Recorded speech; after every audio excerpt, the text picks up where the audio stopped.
Work on place every day with the dogs. I'm in my office. I am writing letters, paying bills, making phone calls, but I make it very defined. If she got out of there, she can feel the floor. If she steps forward, she's going to feel the floor.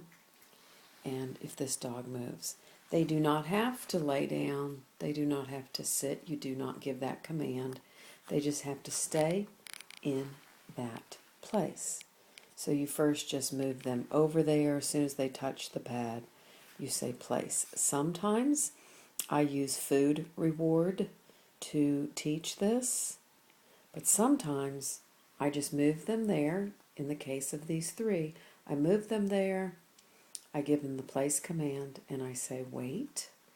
And if they step off, they get a no, and I put them right back. I do not repeat the word place. I just say no, and I put them right back on that spot. Generally, dogs, it's 3 to 5 times, just depends. And it's a rainy, wet day, and this is just keeping calm energy in the house. This is not roughhousing time. See how that one's reaching forward, but no paws have come off the place. And usually they'll just curl up, but they're allowed to stand up and turn around in that spot just like they would be in crates. But this, without the crate, this is just teaching them they have to maintain control even when I put them somewhere. Hope this helps. And again, you just walk them over and you bring them back as many times as it takes. This is an easy exercise and training thing to do and teach a dog while you're watching TV. At night, you just have that little spot next to you. But make sure it's defined. It would not be fair to have these on the carpet there when you're training this. It needs to be kind of a little bit elevated, very defined. See how that dog bed is very defined? She knows when she's getting off of it. This one's defined by the floor, but if I had her over on the carpet during the early phases, it's not defined as much. And therefore they scoot off, they edge off, and, they start, taking advantage. I also, as they progress with this and they understand what I want, I will step out of the room. I'll come back in and out of the room. Today I've gone open and shut doors in different areas. But that's advanced. Don't always set your dog up for success, not failure.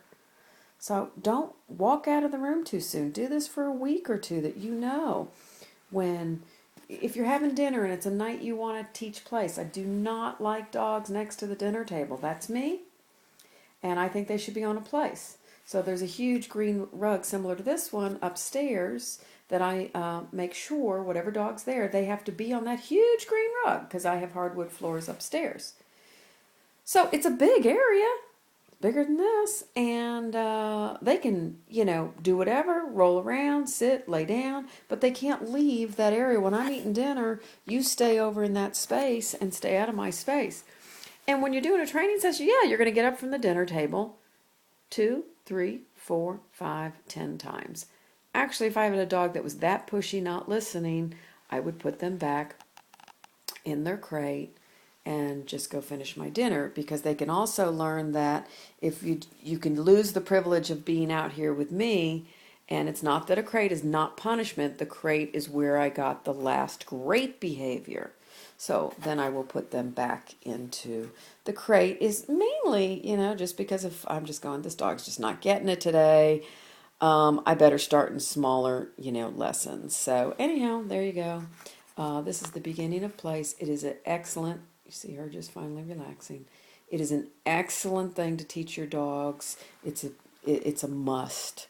So if I went to a coffee shop right now and I did this and I'm having coffee with my friends, and see how she's edging out to the carpet, but she's reaching forward. Paws haven't gone off, but she's pushing her little boundaries just in case. But that way, if I travel anywhere, that's just, you guys, that is just a little blanket folded up, okay? That's a dog bed. That's a top to a dog bed, or it could be your pillow, depending on the size dog. A lot of trainers like to use the for training this. We just always emphasize it needs to be up off the ground so they can feel themselves coming off. So a lot of them use the raised dog beds, the raised canvas dog beds. I'm not going to promote any particular line of dog beds. Great to train with, but I like just doing it where it's either the concrete floor or it's out on the deck, and there's a very distinction. You can use a bath rug, but again, it's not very clear having any lip if it's a bath rug that's on a rug. You have to be very clear on what we're asking when we put you in a position. She's actually falling asleep sitting up. It cracks me up. This dog has very high energy. Some of you have seen her in some videos. All right. Good luck.